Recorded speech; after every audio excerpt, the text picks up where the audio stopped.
changing ground a little bit, but still falling on the line of my first talk. I'm going to talk a little bit about the status of sawfishes in the United States. And several people here listed as co-authors because this has been an ongoing process for quite some time that George alluded to, back to when sawfish were listed on the Endangered Species Act, which, I'm sorry, I'll be back here again this afternoon to talk about that as well.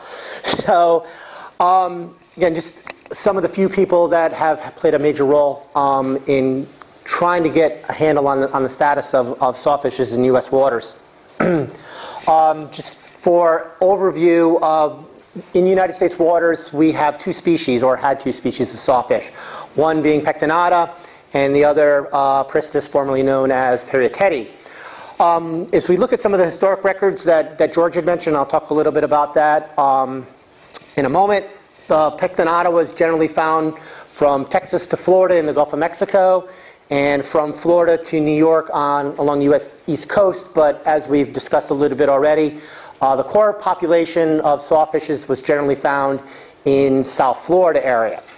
Periateti, or excuse me, Pristis, I have to kick myself every time I want to say Periateti, was, most of the records that we have are from areas in the Gulf of Mexico, primarily off of Texas, but there are some records that indicates the animal could be found as far as Florida in the eastern Gulf of Mexico. Now this was data that was used and has been taken from the encounter database that George had mentioned, that Colin headed up early on when we started off this process, just to give you an idea of where pectinata was found and where pectinata is currently found. And George had alluded this to in his talk just a moment ago, where back early on you could find them all the way from Texas to New York, and then as we moved forward in time, that range contracted primarily down to here. And one thing to pay attention to is that red area, which we considered where the core population is. And the reason that I want you to mention that is because I'm going to talk a little bit later when we talk about what the status of the Pristis pectinata is in the U.S. So what's the current distribution of pectinata? And George has already gone into some detail about this, so I'm going to kind of gloss over this. Using encounter data, we were able to establish from records, this was the work that Colin and Tanya Wiley originally worked on, noticing just that most of the smaller juveniles were located further south in the core area, and with records of larger individuals found more towards the outskirts of Florida and up towards the Atlantic coast. Now, we had an idea where the current core population was, but we were concerned about how is that core doing? What's the abundance? Is the abundance still declining? Is the abundance at least stabilized? Or is the abundance improving?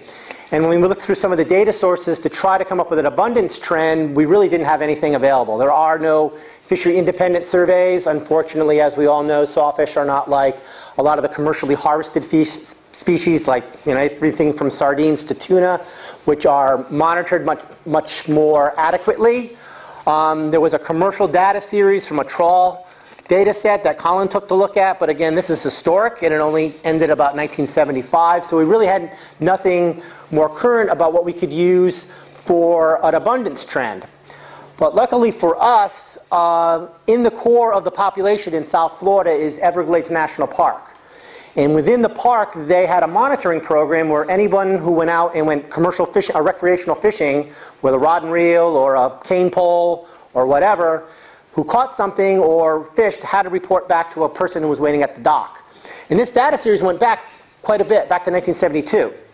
So I went and I took a look at this data series to see if we could generate an abundance trend from that. And luckily enough, there was enough records to establish a trend in abundance which showed that from 1989 to 2004, there was about a 3 to 5% increase in the abundance of sawfish in the South Florida area.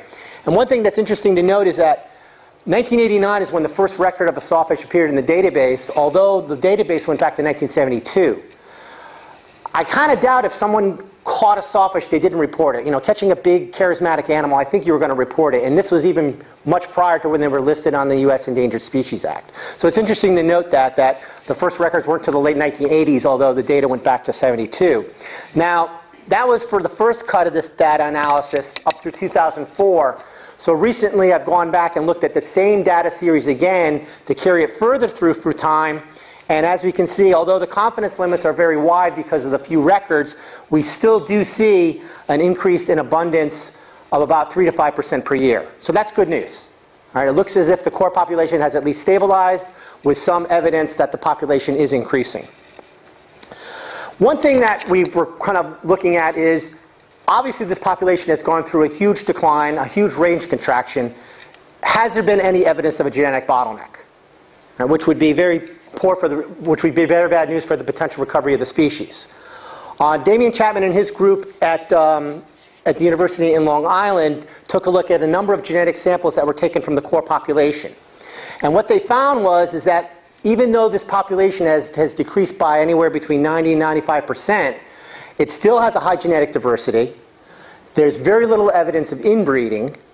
The population will still likely to remain its genetic diversity, and there was no evidence of a genetic bottleneck, which was quite surprising.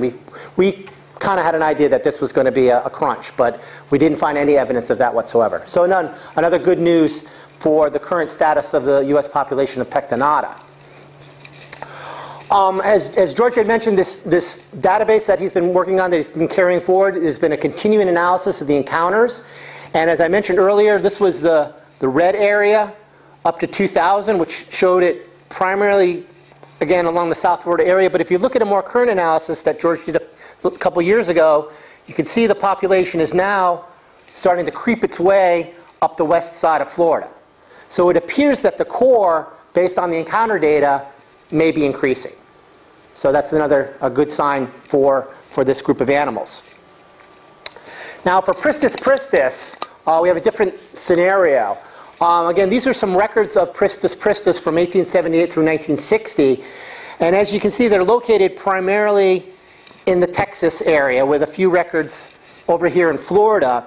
And as George had alluded to, we're still not really sure whether, at this time when we were looking at this, whether this was an actual population of sawfish, largetooth in Texas, or there were seasonal migrants moving up and down.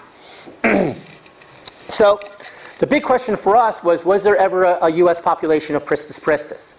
From the records that have been documented, it never really was a common species. If you look at the records, I don't know, George, what are the records percentage of Pristis pristis versus Pectinata? It has to be like 1 or 2%. So it's very low. So again, what we believe is going on is that Pristis pristis probably was a seasonal wanderer from Mexico or Central America. Moved up into the summertime, and as the water temperatures got cooler, it moved further south. We wanted to take this a step further and actually look at, rather than just using records, to see if there was any genetic evidence that maybe there was an established population in U.S. waters from a genetic perspective. So again, Damian Chapman and his group took a look at rostra that were collected from museums, from private archives. Tanya Wiley was very instrumental in getting all this information from Texas. And what he found is that there was no difference in the mitochondrial DNA from any specimens that were collected throughout Central and South America, and then compared with the U.S. population. One problem, though, is that they could only get DNA from museum rostra that still had tissue on it. There was some attempts to get some from dried rostra, but they were having some problems with amplification. So I kind of put this little Jurassic Park symbol down here going, no, we couldn't do Jurassic Park with rostra. So they're still working on it. His colleagues are still trying to get some better amplification on it, and I guess it's still a work in progress. But of the evidence that we have so far, no, there was no genetic population strictly for U.S. waters. So based on all that information, if you notice that I went back, there hasn't been many records of Pristis pristis in the U.S. In fact, the last known record was in 1960. So the question then we want to ask then is, how likely is it that the U.S. population is now extinct or extirpated from U.S. waters?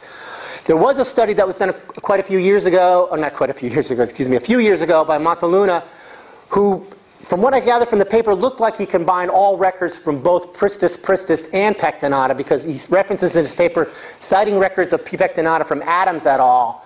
But that's for Pectinata. It wasn't generally clear in the paper how he differentiated what a Pristis pristis record was over a Pectinata record. But what he found is that he basically would just say sawfish became extinct from the Gulf of Mexico anywhere between 1984 and 2013. For the east coast of Florida between 1999 and 2061. and anywhere between 1929 and 1956. And these are the confidence limits around it. And the method that he used was just by using sighting records. And this is a paper that came out in Science where they looked at when dodos became extinct, and he applied that same methodology. What you can see here is a paper done by Roberts and Solo. Not to get into the mathematics, but it basically takes the probability of the records and how those records are spaced apart through time. There's a few of us that have been, well, maybe this doesn't account abundance of the animal, it doesn't count the productivity of the species. Well, given the data we have for sawfish, okay, let's just try to use the best data that we have. So just kind of looking at that just for an exercise for this group, and then just as a general exercise, I went through this and said, okay, what's the probability, first of all, that Pristis pristis is actually extinct in U.S. waters, and then what year did it become extinct? So what I did is I took a paper that was done by Grogan and Borman on Atlantic sturgeon for a river in Virginia when that population became extinct. And it just, again, looks at the probability through time based on records of when the animal, or when the probability of that animal became extinct. And to add some variability to it, I did a simulation with the Monte Carlo run. And after doing that, I went, okay, so it's got this probability of being extinct. When could it have become extinct? And a recent paper came out and looked at all these different methods that are out there for evaluating the time a species became extinct. And there's quite a bit in the literature of different methodologies. So I took those methodologies, I applied them once I determined what the probability that the animal has become extinct to determine what's the upper probability or what's the upper confidence limit that the animal has gone extinct, or what time period is that. So using that data, I came up with a 99% likelihood that's not right, that's not pectinata, excuse me, that's supposed to be Pristis pristis. 99% likelihood that it's become extinct in U.S. waters.